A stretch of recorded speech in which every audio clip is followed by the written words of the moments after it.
ब्रह्म संबुद्धं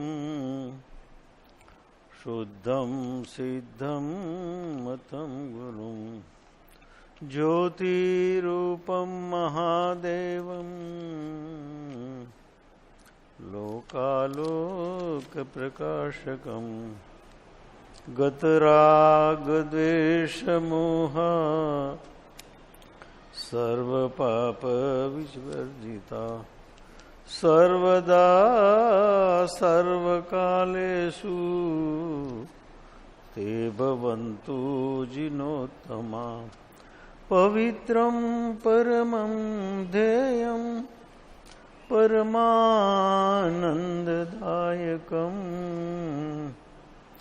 भुक्तिमोक्तिप्रदं नित्यं पठते मङ्गलप्रदम् नमो अरिहन्ताणं नमो सिद्धाणं नमो आयर्याणं नमो वज्रायाणं नमो लोये सव्वसाहुणं ऐसो पंचनमुकारो सर्वपावपणासनो मंगलाणंच सव्येसिं परमं हवै मंगलम् ओंकारं बिन्दुसंयुक्तं नित्यं ध्यायन्ति योगिन कामदं मोक्षदं चैव ओंकाराय नमो नमः अज्ञानतिमिरान्धानां ज्ञानाञ्जनशलाकया नेत्रमुन्मीलितं येन तस्मै श्रीगुरुवे नमः। વૈરાગ્યના આત્મજ્ઞાન વિશે જોઈ રહ્યા છે. કૃપાળુદેવ કહે છે 452માં પાન ઉપર કે અત્યંત જ્ઞાન ન હોય ત્યાં અત્યંત ત્યાગ પ્રગટતો નથી. એટલે કે અત્યંત જ્ઞાન હોય ત્યાં અત્યંત ત્યાગ પ્રગટે છે અને અત્યંત ત્યાગ પ્રગટ્યા વિના અત્યંત જ્ઞાન ન હોય એમ તીર્થંકરે સ્વીકાર્યું છે. એનો અર્થ એ થયો જ્ઞાન એટલે આંતરિક સંવેદન, અને જ્ઞાન એટલે નોલેજ નહીં, ઇન્ફોર્મેશન નહીં, માહિતી નહીં, પણ આંતરિક સંવેદન જ્યાં સુધી અંદરમાં થતું નથી ત્યાં સુધી વાસ્તવિક વૈરાગ્ય જીવનમાં પ્રગટતો નથી, વાસ્તવિક ત્યાગ જીવનમાં પ્રગટતો નથી. તો અંદરમાં જ્યાં સુધી જ્ઞાન પ્રગટ નહીં થાય, જ્ઞાન એટલે આંતરિક સંવેદન, જ્ઞાન એટલે નોલેજ નહીં, ઇન્ફોર્મેશન નહીં, શાસ્ત્રનો અભ્યાસ નહીં, શાસ્ત્રની માહિતી નહીં, પણ જ્ઞાન એટલે પોતાનું સંવેદન. પોતાનું સંવેદન જ્યાં સુધી ન હોય ત્યાં સુધી ત્યાગ અંદરમાં પ્રગટી શકતો નથી. એટલા માટે શાસ્ત્રો વાંચનારા, શાસ્ત્રો ભણાવનારા અને શાસ્ત્રનો નિરંતર અભ્યાસ કરનારા પણ એમના જીવનમાં ત્યાગ નથી. કેમ પ્રગટ થયો નથી? કે શાસ્ત્રનું સંવેદન નથી. શાસ્ત્રને એ બૌદ્ધિક કક્ષાએ જાણે છે, એ વિચારની ભૂમિકા એ જાણે છે, એ ચિંતનની ભૂમિકા એ જાણે છે, એ નોલેજની ભૂમિકા એ જાણે છે, પણ અનુભવની ભૂમિકા એ જાણતા નથી. એને અનુભૂતિની ભૂમિકા એ જાણતા નથી. એટલે એમના જીવનમાં ત્યાગ પ્રકટતો નથી. એટલે પંડિત ત્યાગ ન કરી શકે, પંડિત ત્યાગની વાત કરી શકે. ત્યાગની વાત કરવી એક વાત છે અને ત્યાગ કરવો એ અલૌકિક વાત છે. તો અંદરમાં જ્યાં સુધી અત્યંત જ્ઞાન પ્રગટ ન થાય, એનું સંવેદન પ્રગટ ન થાય ત્યાં સુધી ત્યાગ પ્રગટતો નથી. આપણા જીવનમાં પણ આપણે જોઈશું કે જ્યાં સુધી આંતરિક સંવેદન ન હોય ત્યાં સુધી અંદરમાં ત્યાગનું પ્રાગટ્ય થતું નથી, ત્યાગ થતો નથી. જ્યારે જ્ઞાન પ્રગટ થાય છે ત્યારે શું થાય છે? જ્ઞાન પ્રગટ થાય છે ત્યારે સાથે વૈરાગ્ય પ્રગટ થાય છે, અને વૈરાગ્ય પ્રગટ થતાની સાથે પદાર્થનો બોધ અંદરમાં પ્રગટ થાય છે. ચૈતન્યનું સ્વરૂપ પણ સમજાય છે અને પદાર્થનો પણ બોધ પોતાને સમજાય છે, અનુભવમાં આવે છે. એટલે પદાર્થની મર્યાદાને જાણે છે અને પોતાની આંતરિક અવસ્થાને પણ જાણે છે. અને એ અવસ્થામાં સહજ રીતે પદાર્થ તરફના વલણો છૂટી જાય છે. એને કહેવાય ત્યાગ. વાસ્તવિક આપણે થોડું કંઈક કોઈને આપીએ છીએ એ વાસ્તવિક ત્યાગ નથી, પણ વ્યવહારિક ત્યાગ છે. વાસ્તવિક રીતે આપણે કોઈને સહાનુભૂતિથી આપીએ છીએ એ વ્યવહારિક ત્યાગ છે. પણ જે વાસ્તવિક ત્યાગ અંદરમાં પ્રગટ થાય છે એ ચેતનાના સંવેદન સિવાય પ્રગટ થતો નથી. ચેતનાના સંવેદન સિવાય પ્રગટ થતો નથી. તો આવું એમ કહેવું છે કે તીર્થંકરે સ્વીકાર્યું છે. અમે કહીએ છીએ એમ કહેતા નથી કૃપાળુદેવ. કૃપાળુદેવ ક્યારે પણ કોઈ વાત અમે કહીએ છીએ એમ કહેતા નથી, પણ શ્રી તીર્થંકર દેવે કહ્યું છે એમ કહે છે. જ્ઞાની પુરુષોની આ ખૂબી છે. જ્ઞાની પુરુષ હંમેશા અવતારી પુરુષોને આગળ કરે છે, તીર્થંકરોને આગળ કરે છે, વિશિષ્ટ જ્ઞાનીઓને આગળ કરે છે, પણ પોતે આગળ થતા નથી. અને અજ્ઞાની પોતે આગળ થાય છે ને બાકીનાને પાછળ મૂકી દે છે. તો અંદરમાં એ અવસ્થા જ્યાં સુધી પ્રગટ નહીં થાય ત્યાં સુધી અંદરમાં આત્યંતિક ત્યાગ પ્રગટ થતો નથી. અને આત્યંતિક ત્યાગ પ્રગટ ન થાય ત્યાં સુધીમાં ચેતના સાથે અનુસંધાન થઈ શકતું નથી.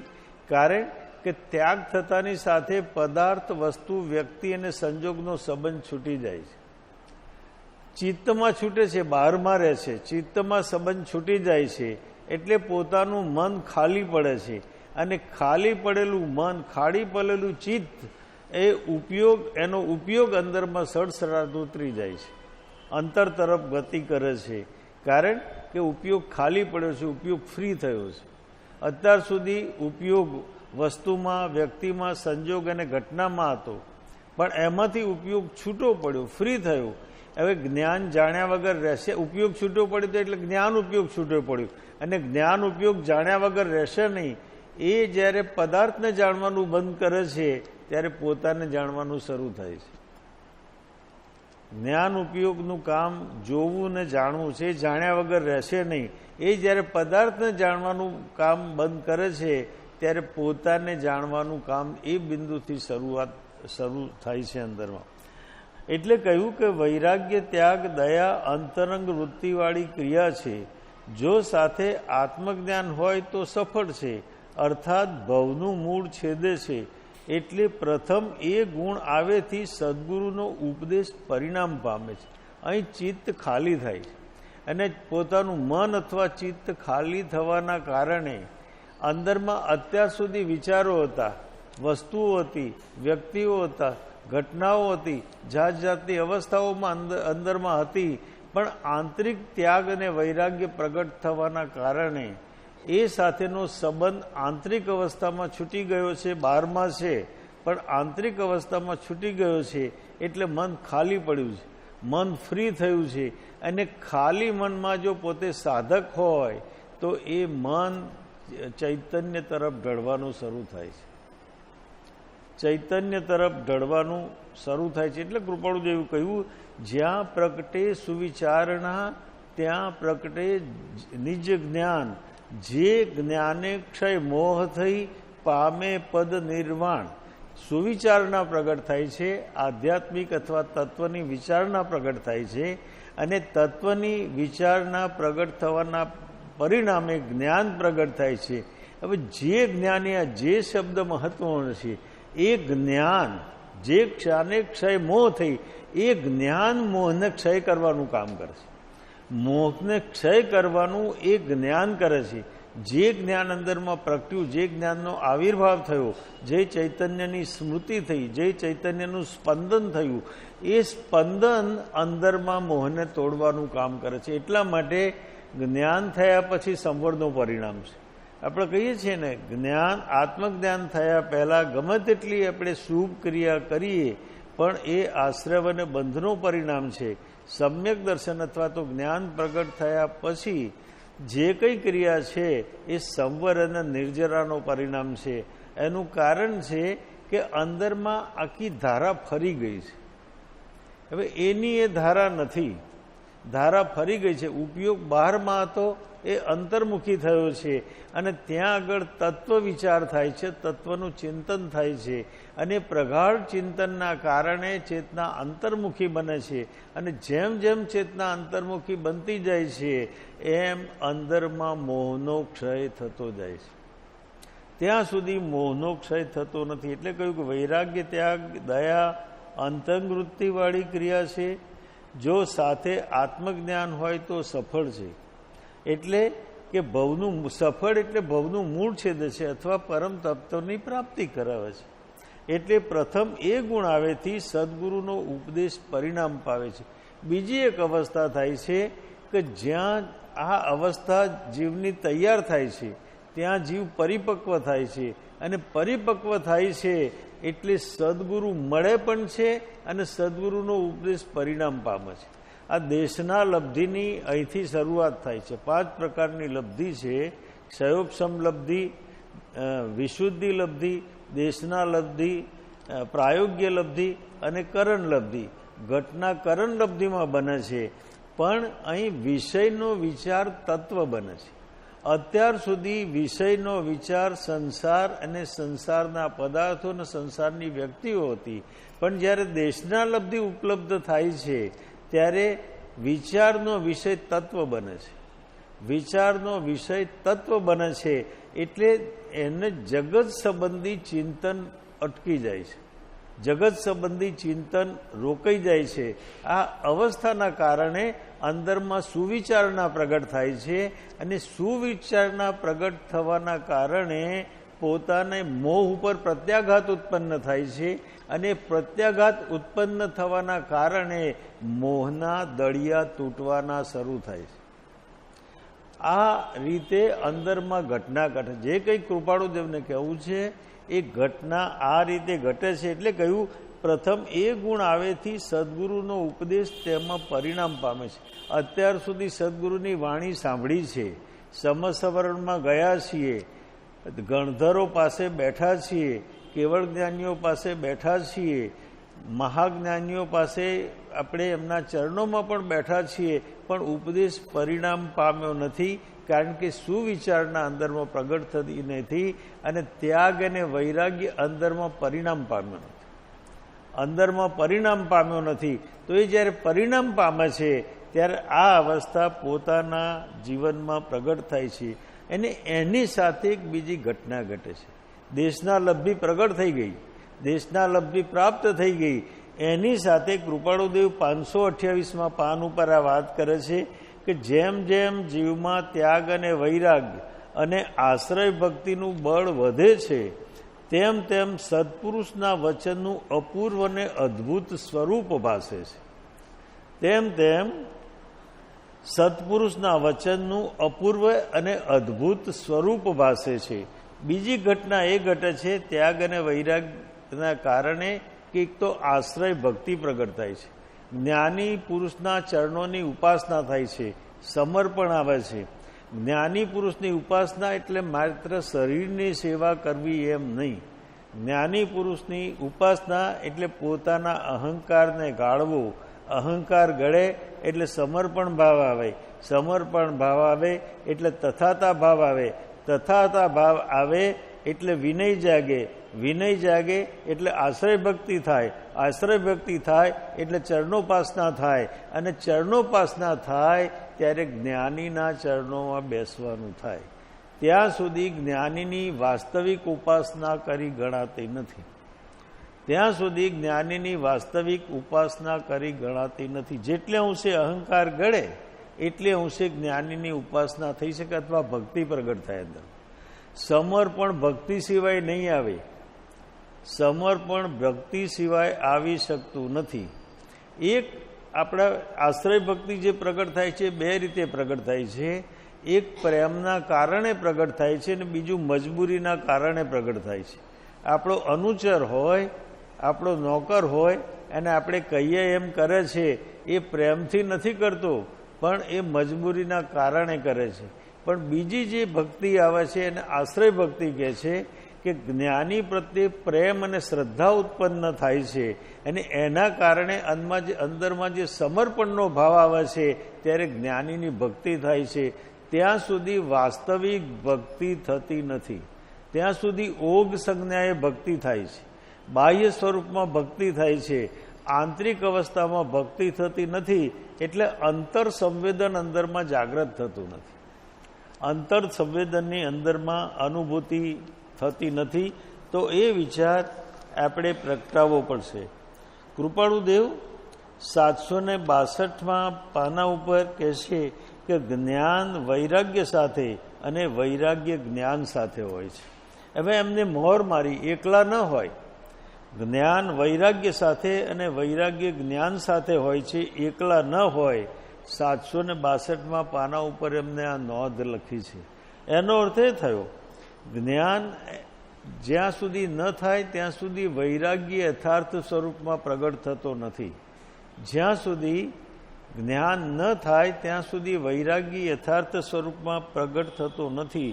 અથવા વૈરાગ્ય યથાર્થ સ્વરૂપમાં પ્રગટ થયો છે તો અંદરમાં જ્ઞાન હોવું જોઈએ, નહીં તો વૈરાગ્યનું યથાર્થ સ્વરૂપ પોતાના જીવનમાં પ્રગટતું નથી. એ સાથે 725માં પાના ઉપર કૃપાળુદેવે બીજી વાત કરી. એ વાતમાં એમ કહ્યું કે વિચાર વિના વૈરાગ્ય આવે નહીં. આ બહુ મહત્વની વાત છે. અંદરમાં ગોલન થાય, અંદરમાં વિચાર જાગૃત થાય. એટલે કહ્યું ને, જ્યાં પ્રગટે સુવિચારણા ત્યાં પ્રગટે નિજ જ્ઞાન, જે જ્ઞાને ક્ષય મોહ થઈ પામે પદ નિર્વાણ. તો સુવિચારના અંદર પ્રગટ નહીં થાય, વિચારના અંદર પ્રગટ નહીં થાય, તત્વનું ચિંતન નહીં થાય, તત્વનું ગોલન નહીં થાય. જ્ઞાની પુરુષો દિવસ જ્ઞાન પ્રાપ્ત થતા પહેલા દિવસો સુધી તત્વનું ચિંતન કરે છે, તત્વનું ચિંતન કરે છે. જીવ અજીવ, પુણ્ય પાપ, આશ્રવ, સંવર, બંધ, મોક્ષ, આ બધાનું ચિંતન કરે છે. જીવનું ચિંતન કરશે. માર્ગણા, લેશ્યા, ગુણસ્થાનક, નય, નિક્ષેપ, પ્રમાણ, સપ્તભંગી, આ બધાનું ચિંતન થાય છે. અને ચિંતન થતાં થતાં અંદરમાં યથાર્થ વિચાર સાથે વૈરાગ્ય પ્રગટ થાય છે. અને વૈરાગ્ય અંદરમાં પ્રગટ થાય તો વૈરાગ્ય અને વિચાર જ્યારે સાથે પ્રગટ થાય તો જ્ઞાન આવ્યા વગર રહે નહીં. એટલે કૃપાળુદેવ કહે છે કે વિચાર વિના વૈરાગ્ય આવે નહીં અને વૈરાગ્ય વિચાર વગર જ્ઞાન આવે નહીં. વૈરાગ્ય અને વિચાર, તો એ જ્ઞાન અંદરમાં આવવું જોઈએ.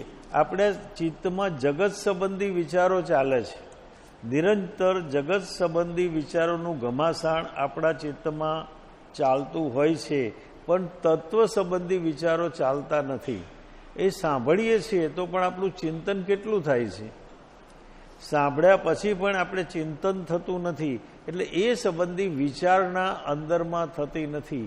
અહીં એમ કહે છે કે જેને અંતર્મુખ દશા થઈ છે અને જેને પરમ તત્વની પ્રાપ્તિ કરવી છે એનામાં વિચારણા જાગૃત થાય છે. એ બેઠા હોય તો પણ વિચાર કરે છે, એ કામમાં હોય તો પણ એમની દ્રષ્ટિ તત્વ તરફ હોય છે.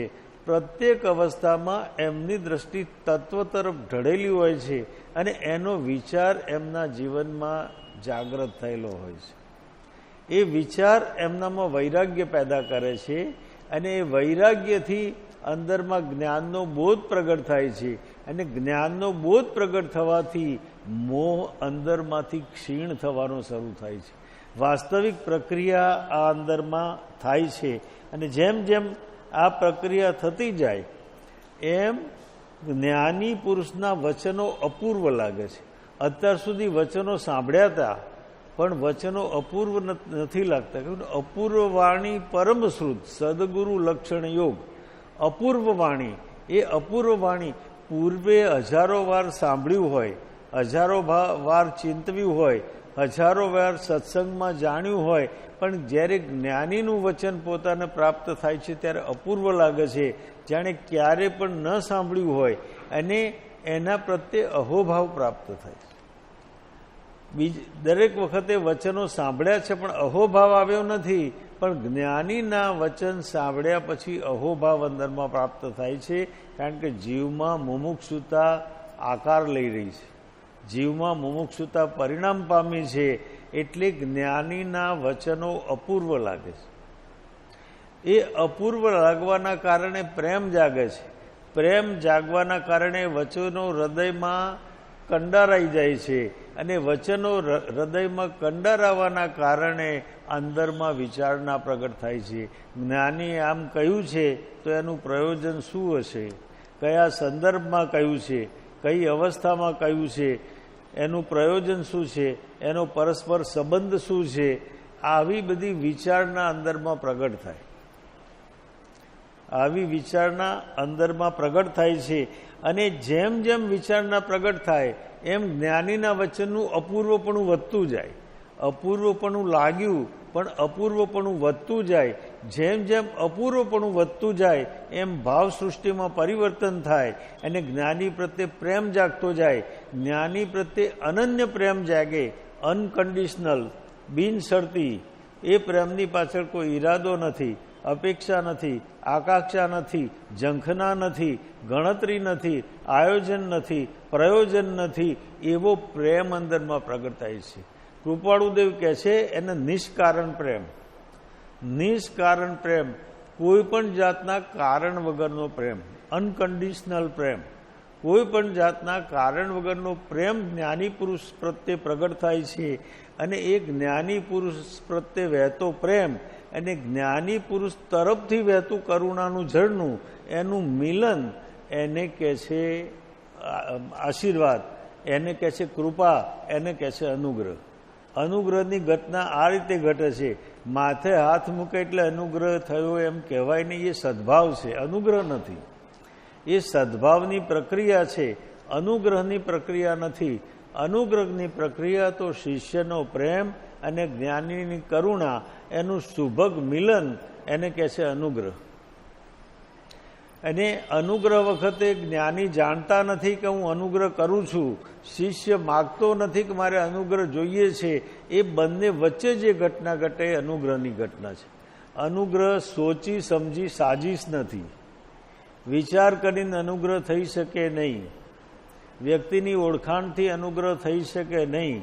પણ વ્યક્તિમાંથી ઝરતો નિષ્કારણ પ્રેમ અને જ્ઞાનીમાંથી ઝરતી કરુણા, એનું સુભગ મિલન, એને કહે છે અનુગ્રહ.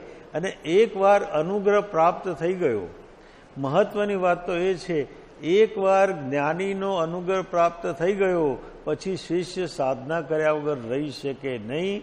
અને સાધના ન કરે તો પણ એની સાધના ઓટોમેટિક શરૂ થયા વગર રહે નહીં. કારણ કે જ્ઞાની પુરુષની કરુણા જ એવી છે. જ્ઞાની પુરુષની કરુણા જ એવી છે. તો એ સ્વાભાવિક રીતે અંદરમાં એ અવસ્થા પ્રાપ્ત થાય છે. એટલે આવું વૈરાગ્યનું સ્વરૂપ જ્યાં સુધી અંદરમાં પ્રગટ નહીં થાય ત્યાં સુધી અંતરંગ પરિવર્તન થતું નથી. આપણે જોઈએ છીએ કે આપણે સમજીએ છીએ ખરા, પણ વિચારમાં, બુદ્ધિમાં થોડુંક ચિંતન પણ થતું હોય, પણ અંદરમાં ભાવાત્મક અનુભૂતિ થતી નથી. એના કારણે પોતાની ચેતના રૂપાંતરિત થતી નથી અથવા બદલાતી નથી, અથવા અંદરમાંથી એક પણ દૂષણ જતું નથી. સાધના કરતાં કરતાં અંદરમાંથી દોષો ઘટવા જોઈએ ને, એ દોષો ઘટતા નથી. કૃપાળુદેવે હે પ્રભુમાં કહ્યું છે કે પ્રભુ પ્રભુ લય લાગી નહીં, પડ્યો ન સદગુરુ પાય, દીઠા નહીં નિજ દોષ તો તરીએ કોણ ઉપાય. એક તો પરમાત્મા સાથેનો લય યોગ, પરમાત્મા સાથે વિલીન થઈ જવું. પરમાત્મા એટલે સત્પુરુષ અથવા પરમાત્મા. સત્પુરુષ એ પણ પરમાત્મા તુલ્ય છે. એટલે પ્રભુ એમની સાથે પોતાનો લયોગ સદાય. પડ્યો ન સદગુરુ પાય એટલે યથાર્થ પ્રેમ અંદરમાં પ્રગટ થયો નથી, આવ્યો નથી, એટલે સદગુરુના ચરણની ઉપાસના થઈ નથી. એ બીજું ફેક્ટર. આ થતાની સાથે શું થાય તો દીઠા નહીં નીચે દોષ હતો, પોતાના દોષ આપોઆપ વર્તાય, જણાય. પણ જો પોતે દીઠા નહીં, એટલે આંતરિક દીઠા એટલે આંતરિક અવસ્થામાં જોયા નહીં. જોયા અને દીઠામાં બંને શબ્દમાં અંતર છે. જોયા એ બહારની પ્રવૃત્તિ છે અને દીઠા એ આંતરિક પ્રવૃત્તિ છે. એટલે અંતરમાં પોતાના દોષ પોતાને પ્રગટ થાય છે અને દોષ ખટકે તો દોષ જીવનમાંથી નીકળી જાય. જે દોષ આપણા જીવનમાં ખટકે એ દોષ આપણા જીવનમાં રહી શકે નહીં. અને દોષ જોયાથી દોષ વિલીન થઈ જાય છે, દોષ અંદરમાંથી ઓગળી જાય છે. કારણ કે જ્યારે દોષને જોઈએ છીએ ત્યારે દ્રષ્ટા અને દ્રશ્ય બે જુદા પડ્યા. અત્યાર સુધી દ્રષ્ટા અને દ્રશ્ય એક જ હતું, દોષ અને પોતે એકમેક થઈ ગયા હતા. હવે જ્યારે દોષ જોયા એનો અર્થ એ થયો કે દોષ જુદા દેખાયા અને એને દેખનારો જુદો પડ્યો, એટલે એ સાક્ષીભાવ પ્રગટ થયું. અને જ્યાં સાક્ષીભાવ પ્રગટ થયો ત્યાં દોષનું વિલીનીકરણ થયા વગર રહેતું નથી, ત્યાં દોષ તૂટવાના શરૂ થાય છે. એવું ન બને કે એક સાથે બધા દોષ મૂળમાંથી ચાલ્યા જાય, પણ દોષની માત્રા તૂટતી જાય. કોઈ તીવ્ર પુરુષાર્થવાળી વ્યક્તિ હોય તો બધા દોષ એક સાથે જાય. સામાન્ય વીર્યનું સ્ફુરણ હોય, શક્તિનું સામર્થ્ય ઓછા સ્ફુરણ હોય, એના દોષ તૂટવાના શરૂ થાય અને ધીરે ધીરે એના જીવનમાં આધ્યાત્મિક યાત્રા શરૂ થાય છે. તો આ રીતે ત્યાગ અને વૈરાગ્ય પોતાની આધ્યાત્મિક યાત્રામાં સહયોગ આપે છે અથવા આધ્યાત્મિક યાત્રામાં જરૂરી છે. હવે અહીંયા આગળ એમ કહે છે કે જ્યારે આ આધ્યાત્મિક યાત્રા થાય છે ત્યારે પોતાની ચિત્ત દશામાં શું ફેરફાર થાય છે, ત્યારે પોતાના મન ઉપર શું ફેરફાર થાય છે. કારણ કે દોષ નથી તો શુદ્ધ આત્મામાં, કે દોષ નથી તો શરીરમાં, કારણ કે શરીર જડ છે અને શુદ્ધ આત્માને કશું સ્પર્શતું નથી. કૃપાળુદેવે કહ્યું કે સર્વ અવસ્થાને વિશે ન્યારો સદા જણાય, પ્રગટ રૂપ ચૈતન્યમય એ એધાણ સદાય. સર્વ અવસ્થામાં આત્મા ન્યારો એટલે અલગ છે. શુદ્ધ આત્માને આ અવસ્થાઓ સ્પર્શતી નથી, દોષો પણ સ્પર્શતા નથી અને વ્યવસ્થાઓ પણ શુદ્ધ આત્માને સ્પર્શતી નથી. તો ક્યાં રહે છે? તો કે મનમાં રહે છે. અંદર જ્યારે ત્યાગ અને વૈરાગ્ય પ્રગટ થાય છે ત્યારે જ્ઞાનનો બોધ થાય છે અને જ્ઞાનનો બોધ થતાની સાથે સીધી અસર પોતાના મન ઉપર પડે છે. મનમાં રહેલા દોષો અંદરમાં તૂટવાના શરૂ થાય છે. મનમાં રહેલા દોષો અંદરમાં તૂટવાના શરૂ થાય છે. એટલે ધીરે ધીરે સાધકનું મન લય પામતું છે, વર્તમાનમાં આવે છે.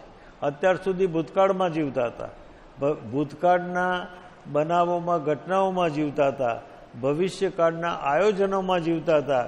પણ જ્યારે અંદરમાં ત્યાગ અને વૈરાગ્ય પ્રગટ થયા ત્યારે મન વર્તમાનમાં આવ્યું અને વર્તમાનમાં મનનો લય થઈ ગયો. મન વર્તમાનમાં જીવી શકતું નથી. મનનું જીવન કાં તો ભૂતકાળમાં છે અને કાં તો ભવિષ્યકાળમાં છે. આપણે જ્યારે જ્યારે એકબીજા સાથે વાતો કરીએ છીએ અથવા ચર્ચાઓ કરીએ છીએ ત્યારે કાં તો ભૂતકાળના ઘટનાઓની ચર્ચા કરીશું, કાં તો ભવિષ્યકાળના આયોજનોની ચર્ચા કરીશું, પણ આપણે વર્તમાનની ચર્ચા કરતા નથી. કારણ કે આપણું ચિત્ત વર્તમાનમાં રહી શકતું નથી. વર્તમાનમાં ચિત્ત આવી જાય, મન જો વર્તમાનમાં આવી જાય તો મનનો લય થઈ જાય. અને મન પોતે લય થવા માટે તૈયાર નથી, એક્ટિવ રહેવા માગે છે. એટલે કાં તો ભૂતકાળમાં ખેંચી જાય છે, કાં તો ભવિષ્યકાળમાં મન આપણને ખેંચી જાય છે. તો એમ કહે છે વિષયો, વિકારો, પદાર્થો અને સંયોગોના ધ્યાનથી મન પરમાત્મામાં સ્થિર થતું નથી. અત્યાર સુધી શું હતું? વિષયો હતા, વિકારો હતા, વ્યક્તિઓ હતા, પદાર્થો હતા, સંજોગો હતા. એના કારણે મન એમાં તન્મય હતું. હવે આ મનનો લય થયો, મનનો લય થયો એટલે મનની અવસ્થાઓ શમી ગઈ. મનની અવસ્થાઓ શમી ગઈ એટલે મન પરમાત્મા તરફ સડસડાટ દોડે છે. એટલે મન પરમાત્મામાં સ્થિર થવા માટે દોડે છે અને ધીરે ધીરે ધીરે મન પરમાત્મામાં સ્થિર થાય છે. આપણે મંદિરમાં જઈએ છીએ, આપણું મન કેટલો વખત સ્થિર રહે છે? ગમે તેટલો અભ્યાસ કર્યો હોય, ગમે તેટલા પ્રયોગ કર્યા હોય, પણ મંદિરમાં જઈએ ત્યારે આપણું મન કેટલું સ્થિર રહે છે? મોટે ભાગે ચંચળ રહે છે. કારણ કે અંદરમાં મનનો લય થયો નથી. જેમ જેમ મનનો લય થતો જાય એમ મનમાંથી દોષો છૂટતા જાય. જેમ જેમ દોષો છૂટતા જાય એમ દોષોનો લક્ષ્ય છૂટતો જાય. દોષોનો લક્ષ્ય છૂટતો જાય એમ જ્ઞાન ફ્રી થતું જાય અને ફ્રી જ્ઞાન અંતર્મુખી થતું જાય. જેમ જેમ જ્ઞાન અંતર્મુખી થતું જાય એમ આમ દોષોનો નાશ કરતું જાય છે. અને એટલા પ્રમાણમાં જ્ઞાન અંદરમાં ખુલ્લું થાય છે, એટલા પ્રમાણમાં જ્ઞાન અંદરમાં ખુલ્લું થાય છે. બીજી અસર વૈરાગ્યની, બીજી અસર ત્યાગ અને વૈરાગ્યની મન ઉપર પડે છે. આપણું મન જે અસ્વસ્થ હતું, આપણું મન જે નિરાશ હતું, આપણું મન હતાશ હતું, આપણું મન સુપિરિયોરિટી કોમ્પ્લેક્સમાં હતું અથવા ઇન્ફિરિયોરિટી કોમ્પ્લેક્સમાં હતું, એટલે અહંકારથી ઉન્મત્ત હતું અથવા નિરાશાના ઘેરાવામાં હતું, એ મન અંદરમાંથી પ્રસન્ન થાય છે. કારણ કે જેના કારણે નિરાશાના હતાશા હતી એ તત્વોથી મન છૂટું પડ્યું, અને મન એ તત્વોથી છૂટું પડ્યું એટલે મન પ્રસન્નતાને પ્રાપ્ત કરે છે. એટલે આપણું મન પ્રસન્ન રહે છે. અને જ્યારે મન પ્રસન્ન રહે છે ત્યારે કેટલીક અવસ્થાઓ પોતાના જીવનમાં પ્રગટ થાય છે. પ્રસન્ન મનમાં કેટલીક અવસ્થાઓ પોતાના જીવનમાં પ્રગટ થાય છે. પહેલી અવસ્થા એ છે કે સ્વસ્થ મનને વિષયો, કષાયો, પદાર્થો, ઘટનાઓ, સંજોગો, તે સંબંધો અસર કરી શકતા નથી. આ બધા જે તત્વો છે એ મન ઉપર અસર કરી શકતા નથી.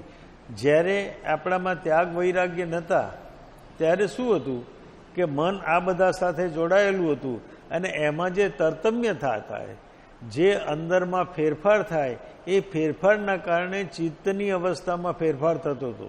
એટલે આપણને કેટલીક ઘટનાઓ સુખરૂપ લાગતી હતી અને કેટલીક ઘટનાઓ દુઃખરૂપ લાગતી હતી. પણ મન જ્યારે અંદરમાં સ્થિર થયું, મનનો જ્યારે લય થયો ત્યારે મન સ્થિર થયું, અને સ્થિર મન થવાના કારણે અંદરમાંથી પ્રસન્નતાનો ફ્લો વહેતો થાય છે. અંદરમાંથી પ્રસન્નતાનો ફ્લો વહેતો થાય છે, પ્રસન્નતાનું વહેણ અંદરમાં વહેતું થાય છે. તો એનું મન સદાય પ્રસન્ન અંદરમાં રહ્યા કરે છે. તો સ્વસ્થ મનના, આવું સ્વસ્થ મન થાય, આવું પ્રસન્ન મન થાય તો આપણા જીવનમાં ફાયદા શું થાય? આપણે તો વેપારી માણસ ખરા ને, એટલે ફાયદાનો વિચાર કરીએ ને. મન જ્યારે સ્વસ્થ થાય છે ત્યારે આપણા જીવનમાં શું ફાયદા થાય છે? તો પહેલી વાત એ કે સ્વસ્થ મનથી કશાયો કરી શકાતા નથી. આપણું મન સ્વસ્થ હોય અને પ્રસન્ન હોય ત્યારે ક્રોધ, અહંકાર, કપટ અને લોભ થઈ શકશે નહીં. ક્રોધ, અહંકાર, કપટ અને લોભ થઈ શકશે નહીં. કરી શકાતા નથી. કરતા નથી એમ નહીં, પણ કરી શકાતા નથી. કાં તો અંદરમાં માત્રા તૂટેલી છે અને કાં તો કરી શકાતા નથી, એવી મનની સ્થિતિ પ્રાપ્ત થાય છે. બીજી વાત એ કે વિષયોમાં પ્રસન્ન મન જતું નથી. મન જ્યારે પ્રસન્ન છે ત્યારે એની દોડ વિષયો તરફ નથી, ઇન્દ્રિયોના વિષયો તરફ મન દોડતું નથી, કારણ કે મનમાં સમાધાન છે. મનમાં સમાધાન છે, એક બેલેન્સ સ્ટેટ છે. મન એક સ્થિર થયું છે, એક દિશામાં સ્થિર થયું છે. એના કારણે એ વિષયોમાં એ પ્રસન્ન મન જઈ શકતું નથી. મન અપ્રસન્ન થાય તો જ મન વિષયો તરફ જાય, નહીં તો મન વિષયો તરફ જઈ શકતું નથી. ત્રીજી અવસ્થા જે પ્રાપ્ત થાય છે એ દુઃખ પ્રત્યેનો અભિગમ બદલાય છે. જીવનમાં દુઃખ આવશે એવું ક્યારે પણ નહીં બને કે જીવનમાં એક ધારું સુખ આવે. એવું કોઈના જીવનમાં બન્યું નથી. અવતારી પુરુષોના જીવનમાં પણ બન્યું નથી, તો આપણા જીવનમાં પણ બનવા સંભવ નથી. સુખ અને દુઃખ એ આપણા જીવનની ધારા છે. એટલે નરસિંહ મહેતા એમ કહ્યું કે સુખ દુઃખ મનમાં ના આણીએ. જુઓ, કૃપાળુદેવે એમ કહ્યું કે ત્યાગ વિરાગ અને ચિત્તમાં, ત્યાગ અને વિરાગ પણ મનમાં, અને સુખ અને દુઃખ પણ મનમાં આણવાનું નથી. એનો અર્થ એ થયો કે જ્યારે મન પ્રસન્ન હોય ત્યારે દુઃખ પ્રત્યેનો અભિગમ બદલાય છે. જ્યારે દુઃખની ઘટના હોય ત્યારે જીવ દુઃખી થતો નથી, કારણ કે મન પ્રસન્ન છે, મન ટેન્શન લેસ છે. એના કારણે પોતાનો દુઃખ પ્રત્યેનો અભિગમ અંદરમાં બદલાય છે. એટલે દુઃખ છે ખરા, પણ જીવનને સ્પર્શતું નથી. જેમ કે મહાન પુરુષો જ્યારે સાધના કરે છે ત્યારે એમના જીવનમાં ઉપસર્ગો અને પરિસવો થાય છે, પણ એ ક્યારે પણ એમને દુઃખની ક્યાંય પણ શાસ્ત્રમાં ફરિયાદ કરી હોય કે એવી નોંધ કોઈ જગ્યાએ છે? કારણ કે દુઃખ બહારમાં છે, દુઃખ એમને સ્પર્શતું નથી, અંતર અવસ્થામાં દુઃખ સ્પર્શતું નથી અને આપણને નાના નાના દુઃખો અંતર અવસ્થામાં સ્પર્શે છે એટલે આપણે વિક્ષિપ્ત થઈ જઈએ છીએ. આપણું ચિત્ત વિક્ષિપ્ત થઈ જાય છે, આપણે બેબાકડા થઈ જઈએ છીએ, કાયાવાયા થઈ જઈએ છીએ, બેચેન થઈ જઈએ છીએ.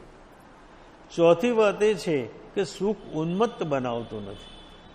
જ્યારે સુખ પ્રાપ્ત થાય ત્યારે અહંકારથી યુક્ત અવસ્થા આવતી નથી. સુખ ઉન્મત્ત બનાવતું નથી, અહંકારથી ઉન્મત્ત બનાવતું નથી. એટલે સુખ આવે ત્યારે સમધારણ સ્થિતિ રહેશે. સુખ આવે ત્યારે છકી જતો નથી. વ્યક્તિ સુખ આવે ત્યારે છકી જતો નથી અને દુઃખ આવે ત્યારે તૂટી જતો નથી. એવી બેલેન્સ અવસ્થા પોતાના જીવનમાં પ્રાપ્ત થાય છે. કારણ કે જીવનની બે ધારાઓ સ્વાભાવિક છે, એક સુખની ધારા અને બીજી દુઃખની ધારા. આ દેહ મળ્યો છે એ સુખનું સંવેદન ભોગવવા માટે અને દુઃખનું સંવેદન ભોગવવા માટે આ દેહ મળ્યો છે. એટલે બે ધારાઓ જીવનમાં તો આવવાની જ છે. ક્યારેક તો એવું થાય કે આપણે એમ સમજતા હોય કે હમણાં ઘણા દુઃખો ગયા અને સુખ હમણાં આવ્યું છે, જરા શાંતિ છે, ત્યાં જ કોઈક દુઃખનો પ્રસંગ આવીને ઊભો રહે છે.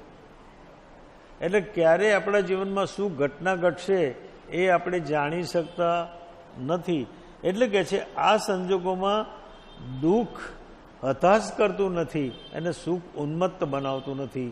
એવી ચિત્તની બેલેન્સ સ્થિતિ અંદરમાં આવે છે. પાંચમી વાત, જીવન છે એ સંજોગો અને ઘટનાઓથી ભરેલું છે. જીવનમાં સંજોગો પણ હશે અને જીવનમાં ઘટનાઓ પણ હશે. તો આવું જે પ્રસન્ન થયેલું મન એ સંજોગોથી અપ્રભાવિત રહે છે. સંજોગોનો પ્રભાવ, ઘટનાઓનો પ્રભાવ પોતાના જીવનમાં પડતો નથી. મોટે ભાગે આપણે ઘટનાઓ સાથે જોડાઈ જઈએ છીએ, પણ પ્રસન્ન ચિત્તમાં સંજોગોનો પ્રભાવ ચિત્ત ઉપર પડતો નથી. છઠ્ઠી વાત એ છે કે જ્યારે આ બધું નથી થતું ત્યારે ચિત્તમાં નિરંતર પ્રસન્નતા રહે છે. ચિત્તમાં નિરંતર પ્રસન્નતા રહે છે અને પ્રસન્ન ચિત્ત ધ્યાનમાં સડસડાટ ઉતરી જાય છે. ચિત્ત પ્રસન્ન નહીં હોય, મૂડ આઉટ હોય અને ધ્યાન કરવા બેસો તો એક તો ધ્યાન કરવા બેસીશું જ નહીં અને બેસીશું તો ભલીવાર આવશે નહીં. કારણ કે ચિત્ત વ્યગ્ર છે એટલે ચંચળતા અંદરમાં વ્યાપી છે એટલે આપણું ધ્યાન અંદરમાં લાગતું નથી. મોટાભાગની કમ્પ્લેન એ છે જ્યારે સાધકોની કે ધ્યાન કરવા બેસીએ છીએ એટલે ચિત્ત તરત જ ચંચળ થઈ જાય છે અને જુદી જુદી દિશાઓમાં દોડવાનું શરૂ કરે છે. એનું કારણ કે ચિત્ત પ્રસન્ન નથી અને પ્રસન્ન ચિત્ત હોય તો અનેક જગાઓમાં એ દોડતું નથી પણ એ ચિત્ત સ્થિર બને છે. તો ચિત્તમાં નિરંતર પ્રસન્નતા રહે છે. સાતમી વાત એ છે કે જ્યારે સંજોગો સામે આવે છે ત્યારે પ્રતિ અધ્યવસાય થતો નથી. જ્યારે જીવન છે એટલે અનુકૂળતા પણ આવશે અને પ્રતિકૂળતા પણ આવશે, પણ અહીં આગળ ગમે તેવા અધ્યવસાય પ્રગટ થાય, એ દુઃખના હોય, સુખના હોય, વેદનાના હોય, વિરહના હોય, ત્યાગના હોય, જાત જાતના સંજોગો પોતાના જીવનમાં આવે અથવા અધ્યવસાય પેદા થાય પણ અંદરમાં પ્રતિ અધ્યવસાય થતો નથી. એટલે કોઈ પણ વ્યક્તિ તરફથી અથવા કોઈ પણ બહારની અવસ્થા તરફથી આવતો વ્યાઘાત પોતાને અસ્થિર કરતો નથી. પોતે સ્થિર રહે છે, પોતે અસ્થિર થતો નથી. કારણ કે મન એનું પ્રસન્ન છે. એના કારણે નવા કર્મો અલ્પ બંધાય છે. જેનું ચિત્ત પ્રસન્ન રહે છે એને નવા કર્મો ઓછા બંધાય છે, તીવ્રપણે બંધાતા નથી. કારણ કે એનું ચિત્ત પ્રસન્ન છે. જેનું ચિત્ત પ્રસન્ન છે એ તીવ્રપણે પરિણામ પામી શકતો નથી. એના કારણે એને તીવ્ર કર્મો બંધાતા નથી. પછી મેડિકલી એક એને ફાયદો થાય છે કે એની એન્ડોક્રાઇન સિસ્ટમ છે, જે આંતરસ્રાવની ગ્રંથિઓ છે એ રેગ્યુલર સ્રાવ કરે છે, એ રેગ્યુલર કામ કરે છે. એના કારણે એની અંદરમાં થતા સાયકોસોમેટિક ડિસીઝ અને એન્ડોક્રેનિયલ ડિસીઝ એ એના જીવનમાં થતા નથી. એન્ડોક્રાઇન એટલે થાઇરોઇડ હોય, પિચ્યુટરી હોય, એના જે રોગો થાય છે, પેન્ક્રિયાસ હોય, એટલે જેમ કે ડાયાબિટીસ એ સાયકોસોમેટિક ડિસીઝ છે, એ ટેન્શનના કારણે પણ થાય અને પોતાનો સ્રાવ ઘટવાના કારણે પણ થાય. તો આવા બધા રોગો પ્રસન્ન ચિત્તના કારણે અંદરમાં થતા નથી. આવા બધા જે રોગો છે એ પ્રસન્ન ચિત્તના કારણે થતા નથી અને એને હાસ્ય થેરાપી લેવી પડતી નથી. હમણાં તો ઓછો એનો વ્યાપ થયો છે, પણ પહેલાં તો દરેક ગાર્ડનમાં સવારે હા ને હી કરવાનું ચાલતું હતું, પણ એનાથી કંઈ અંદરમાં પ્રસન્નતા ના આવે. મૂળભૂત પ્રસન્નતા આવે ત્યારે અંદરમાં એન્ડોક્રાઇન સિસ્ટમ નોર્મલી કામ કરે. ત્યાં સુધી એન્ડોક્રાઇન સિસ્ટમ નોર્મલી કામ કરી શકતી નથી. એક નવમી અવસ્થા એ થાય છે કે બીજી વ્યક્તિ પ્રત્યેનો અભિગમ પ્રેમપૂર્ણ રહે છે. જ્યારે પોતાનું ચિત્ત પ્રસન્ન હોય છે ત્યારે બીજી વ્યક્તિ સાથેનો પોતાનો જે અભિગમ છે એ પ્રેમપૂર્ણ હોય છે. જ્યારે પોતે પ્રસન્ન નથી હોતા ત્યારે કંટાળાની સ્થિતિ હોય છે, એટલે બીજી વ્યક્તિ પ્રત્યે ઉપેક્ષાના અવહેલનાનો ભાવ રહે છે. પણ પોતાનું ચિત્ત જ્યારે પ્રસન્ન હોય ત્યારે આપણે બીજાને અપમાનિત કરતા નથી અથવા તો બીજાની અવહેલના અને અવગણના કરતા નથી, પણ એના તરફ પ્રેમભરી દ્રષ્ટિ રહે છે. આ બહુ મોટો ફાયદો ચિત્તની પ્રસન્નતાનો છે. આ સાંભળો છો તો ખરા, પણ કંઈ બેસે છે ખરા ધ્યાનમાં કે આવું થઈ શકે એમ? તો બીજી વ્યક્તિ પ્રત્યેનો અભિગમ પ્રેમપૂર્ણ રહે છે. અને 10મી વાત એ છે કે પ્રસન્ન ચિત્ત ધ્યાનમાં સડસડાટ ઉતરી જાય છે. જેનું ચિત્ત પ્રસન્ન છે એને ધ્યાનમાં ઉતરતા વાર લાગતી નથી. સડસડાટ ધ્યાનમાં ઉતરી જશે. એટલા માટે ત્યાગ અને વૈરાગ્યની ઇફેક્ટ ક્યાં સુધી પહોંચે છે? છેક ચિત્તની અવસ્થા સુધી એની અસર પહોંચે છે. ત્યાગ અને વૈરાગ્યની અવસ્થા છેક ચિત્તની અવસ્થા સુધી પહોંચે છે. બીજી એક વધારાની વાત એ છે કે શુદ્ધ મનથી બુદ્ધિ સ્થિર રહે છે, વિક્ષિપ્ત થતી નથી. આપણી જે બુદ્ધિ છે એટલે વિચાર શક્તિ છે, જે ચિંતનની શક્તિ છે, એ શુદ્ધ મન હોય અથવા સ્થિર મન હોય તો સ્થિરપણે તટસ્થ મનથી વસ્તુનો વિચાર કરી શકે છે. તટસ્થ બુદ્ધિથી વસ્તુનો વિચાર કરી શકે છે. મોટે ભાગે આપણે જે વિચાર કરીએ છીએ એ પેનિક મોડ ઉપર કરીએ છીએ. પેનિક મોડ ઉપર એટલે ગમતો વિચાર આવે તો એમાં ખેંચાઈ જઈએ અને અણગમતો વિચાર આવે તો એનો પ્રતિકાર કરીએ. એવા મોડ ઉપર આપણે જીવીએ છીએ. આપણે કોઈ પણ આપણા વિરુદ્ધની વાત સહન કરવા તૈયાર નથી. આપણે કોઈ આપણા વખાણ કરે તો ફૂલીને ફાળકો થઈએ અને કોઈ આપણી નિંદા કરે તો આપણે ભૂરાટા થઈએ. આવી આપણી ચિત્તની અવસ્થા છે, આપણી બુદ્ધિની અવસ્થા છે. એટલે અહીં એમ કહે છે કે મન જ્યારે પ્રસન્ન થાય છે અને શુદ્ધ થાય છે ત્યારે બુદ્ધિ સ્થિર થાય છે અને બુદ્ધિ વિક્ષિપ્ત થતી નથી અને બુદ્ધિ તત્વનું ચિંતન કરી શકે છે. મહત્વની વાત એ છે કે એમાં તત્વનું ચિંતન પોતાને પ્રગટ થાય છે. બીજી વાત એ છે કે શુદ્ધ મન તરત જ પરમાત્મા સાથે અનુસંધાન કરે છે. મન જ્યારે શુદ્ધ થાય છે, પવિત્ર થાય છે, શાંત થાય છે, પ્રસન્ન થાય છે ત્યારે પરમાત્મા સાથે અનુસંધાન ઝડપથી કરી શકે છે. અને ત્રીજી વાત એ છે કે શુદ્ધ મન થતાં સત્પુરુષની પ્રાપ્તિ થાય છે. મનમાં જ્યારે શુદ્ધિ પ્રાપ્ત થાય છે ત્યારે સત્પુરુષનો યોગ અને જોગ બંને થાય છે. યોગ ઘણીવાર થયો છે પણ જોગ થયો નથી. અહીં બંને અવસ્થાઓ એક સાથે થાય છે કે સત્પુરુષનો યોગ અને જોગ થાય છે. જોગ થવો એટલે ભાવાત્મક ભૂમિકા સાથે જોડાણ થવું અને યોગ થવો એટલે સત્પુરુષનું મળવું. આવી અવસ્થા પોતાના જીવનમાં પ્રાપ્ત થાય છે. તો ત્યાગ અને વૈરાગ્યના આ પરિણામ આપણા જીવનમાં પ્રાપ્ત થાય છે. એટલા માટે જીવનમાં એનો વિચાર કરવો પડશે, એ તરફની યાત્રા કરવી પડશે. અને માનો કે એ તરફની યાત્રા ન થઈ શકે, કોઈ પણ કારણસર આટલું ઊંડું ન વિચારી શકીએ, આટલામાં ન જવું હોય તો કમસે કમ એક વાત યાદ રાખવા જેવી છે કે ચિત્તને હંમેશા પ્રસન્ન રાખવું. કોઈ હર હાલતમાં હસતા રહેવું, ચિત્તને હંમેશા પ્રસન્ન રાખવું, અને પ્રસન્ન ચિત્ત જે છે એ જીવનમાં ઘણી અવસ્થાઓ પ્રાપ્ત કરાવશે. પણ અંદરમાં સંજોગો અને ઘટનાઓ સાથે જોડાયેલું ચિત્ત આપણું પ્રસન્ન રહી શકતું નથી. આપણે તો કભી ખુશી કભી ગમ એ રીતે જીવીએ છીએ, ઘડીકમાં રાજી ને ઘડીકમાં પાજી, એવી આપણી સ્થિતિ છે. એટલે એવું બેલેન્સ સ્ટેટ ઉપર આવ્યા પછી આપણા ચિત્તમાં સમાધાન ઉત્પન્ન થાય છે, અને સમાધાન ઉત્પન્ન થયેલું ચિત્ત અંદરમાં સડસડાટ ઉતરી જાય છે.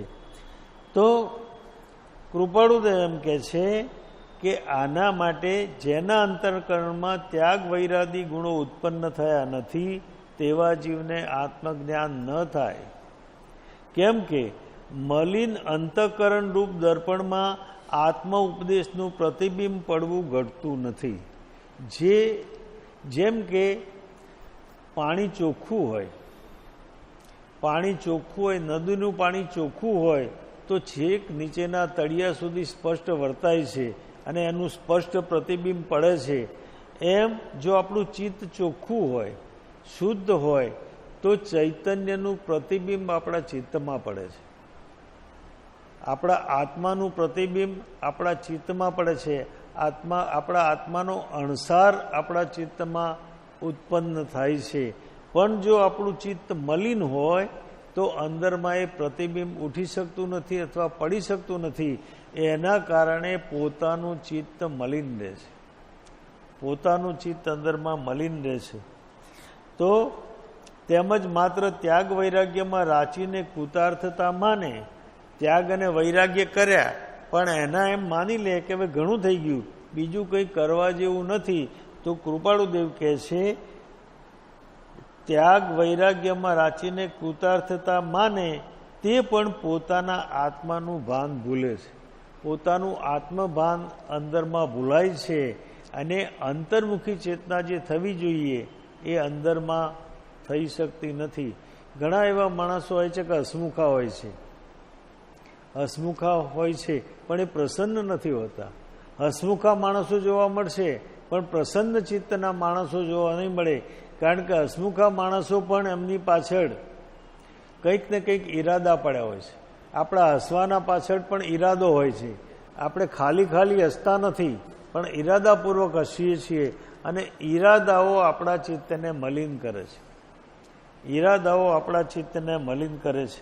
અર્થાત આત્મજ્ઞાન નહીં હોવાથી અજ્ઞાનનું સહચારીપણું છે. જ્યાં આત્મજ્ઞાન નથી ત્યાં અજ્ઞાનનો બોધ છે, અને જ્યાં અજ્ઞાનનો બોધ છે ત્યાં આત્માનું ભાન પ્રગટી શકતું નથી. તેથી જે ત્યાગ વૈરાગ્યનું માન, તેથી તે ત્યાગ વૈરાગ્ય આદિનું માન ઉત્પન્ન કરવા અર્થે અને માનાર્થે સર્વ સંયમ આદિ પ્રવૃત્તિ થઈ જાય. તો ત્યાં સંયમ છે, સંસારનો ત્યાગ છે, પણ હેતુ માનનો છે, હેતુ માનનો છે. એટલા માટે કેટલાક સંતો એમ કહ્યું કે મુંડ મુંડાવત 3 ગુણ. આ માથું મુંડાવાના 3 ગુણ છે. મુંડ મુંડાવત 3 ગુણ, મીઠે શીર કી ખાજ, ખાને કો લડ્ડુ મિલે ઓર લોગ કહે મહારાજ. આ 3 ફાયદા માથું મુડાવવાના થાય. એક તો માથામાં જૂ લીક થાય નહીં, ખાવામાં લડ્ડુ એટલે મિષ્ટાન ભોજન મળે, અને લટકામાં લોગ કે મહારાજ. પણ એના જીવનમાં શું વળ્યું? એના જીવનમાં કંઈ વળતું નથી. તો ત્યાગ વૈરાગ્યાદિનું માન ઉત્પન્ન કરવા અર્થે અને માનાર્થે સર્વ સંયમાદિ પ્રવૃત્તિ થઈ જાય, જેથી સંસારનો ઉચ્છેદ ન થાય. એનાથી સંસાર તૂટે નહીં, અથવા તો સંસાર પોતાના જીવનમાંથી, સંસારમાંથી પરમ તત્વની યાત્રા થાય નહીં, માત્ર ત્યાં જ અટકવું થાય. એટલે ત્યાગ અને વૈરાગ્યમાં અટક્યા કરે, ત્યાગ અને વૈરાગ્યમાં એ રોકાઈ જાય, અને આગળની યાત્રા અંદરમાં થઈ શકતી નથી. અર્થાત તે આત્મજ્ઞાનને પામે નહીં. તો એના જીવનમાં આત્મજ્ઞાન પ્રાપ્ત થતું નથી. એને પોતાના જીવનના સમગ્ર આચરણો નિષ્ફળ જાય છે. પોતાના જીવનમાં કરેલા સમગ્ર ધર્મના આચરણો અથવા જે કંઈ આચરણો કર્યા એ આચરણો પોતાના જીવનમાં નિષ્ફળ જાય છે. કારણ કે જે પ્રયોજન અર્થે આચરણો કર્યા હતા એ પ્રયોજન પોતાને સિદ્ધ થયું નથી અને આચરણો પોતાના જીવનમાં નિષ્ફળ જાય છે. તો આ વિચાર આપણે આપણા અંતરમાં પ્રગટાવવો પડશે. આ વિચાર જ્યાં સુધી આપણા અંતરમાં આપણે નહીં પ્રગટાવીએ ત્યાં સુધી વાસ્તવિક અવસ્થા અંદરમાં આવતી નથી. આપણે જોઈએ છીએ કે ઘણો ધર્મ કરવા છતાં અનુભૂતિ કોઈ નથી, અનુભૂતિથી ખાલી રહીએ છીએ.